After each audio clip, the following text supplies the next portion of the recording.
Can I ask you about France as well? David's been talking about two provincial airports that you could potentially establish bases in France. What do you think the capacity for growth in the French market is for Ryanair? We're big, but we're not based there, so it's not. I think some people kind of took that when we first announced it, that France and Scandinavia could be good growth opportunities. I mean, we're just not based there, but we've always been fairly significant in France. But I think I would look at the market and say you've Air France and you've EasyJet. We have no fears rocking up with our aircraft and our price points against Air France or EasyJet. So overall, strategically, we say it's a very interesting market. It continues to be the world's most visited tourist market.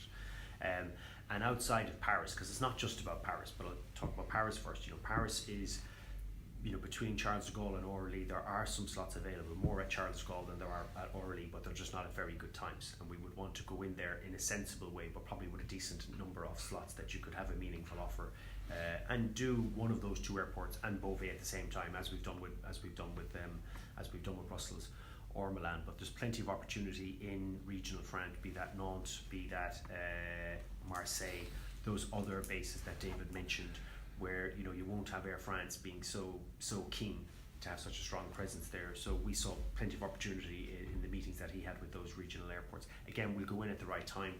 We've announced the summer schedule, we're announcing the winter schedule, so there's some growth there, but we'll go in at the right time in France. We won't just rush in. And similarly in Scandinavia. And I've heard Michael say he'd never go to Frankfurt and he'd never go into Charles de Gaulle. Are you suggesting that at the right price you would go into Charles de Gaulle?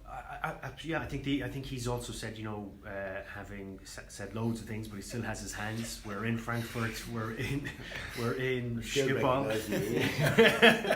And I think when it comes to airports now, it's only Heathrow is the one remaining airport where we said no, we don't think we'd go into Heathrow, but pretty much every airport. And it's we've gone into Frankfurt in a very meaningful way.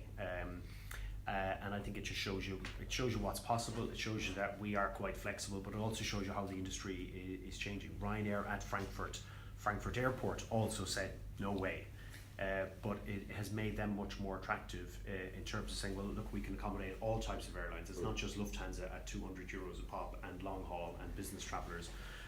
When you can have that and Ryanair at the same time, it's better for the airports, it's better for consumers. So I think Heathrow is the only remaining airport we said no, we won't go there.